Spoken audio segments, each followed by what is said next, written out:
NBC5 investigates. Tomorrow, February 7th, would have been Sandra Bland's 36th birthday. 8 years ago, the Naperville woman was found dead in a Texas jail cell after a state trooper had pulled her over in a traffic stop. Now, before she died, she had posted several videos online in which she challenged white people to understand the racial profiling she saw. And now our investigative team can prove that Sandra Bland was right. Christian Farr explains.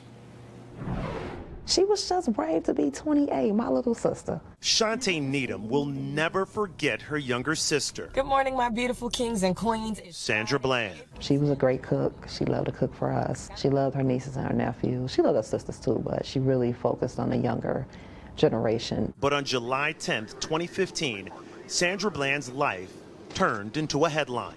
Step out of the car. No, you don't have the right. Step out of the car. You do not have the right to do that. I do have the right. Now step out or I will remove you. A police traffic stop on a Texas road would land her in jail.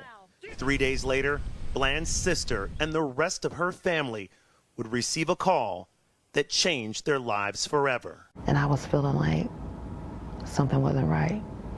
I knew something wasn't right. And then Monday we get the call that she was no longer here. Police said Bland had been found hanging in her jail cell.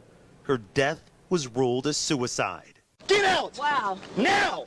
Wow. Get out of the car! Really, for a failure to signal. You doing all of this for Get over there! How Bland was treated during that failure to signal traffic stop by now former Texas State Trooper Brian Encenia was put under a microscope.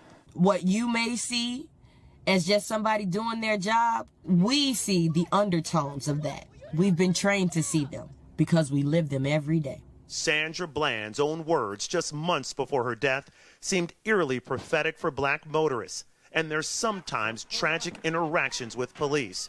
And in fact, NBC5 Investigates has found that the numbers back her words up. It could happen to you or to someone you love. Stopped by police for no apparent reason except that you fit a racial profile secretly used by police.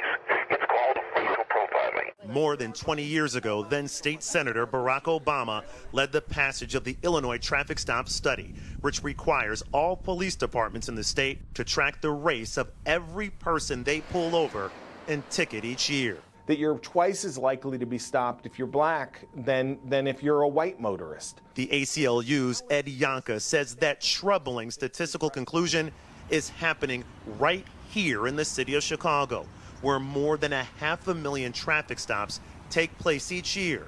But it's not just in the city. We found that before Sandra Bland died, she had been pulled over 6 times by police in the Chicago suburbs, and almost every police department at that time pulled over minority drivers at a higher rate than white drivers. It's sad that we have to live in a world like that where the color of our skin determines how we be treated. NBC5 Investigates analyzed these yearly traffic stop reports for the individual jurisdictions and years when Bland was stopped. 5 out of 6 times of the police department's own numbers show they were pulling over minority drivers anywhere from 30% more often all the way up to 55% more often than white people. A fact that Bland feared white people could easily ignore, even if the numbers proved her right. So for you who can say, oh, the law doesn't see color, it doesn't see color because you ain't got no color in your skin. So if things improve for black drivers in the Chicago area, our surprise findings tomorrow night at 10. Christian Farr, NBC5 Investigates.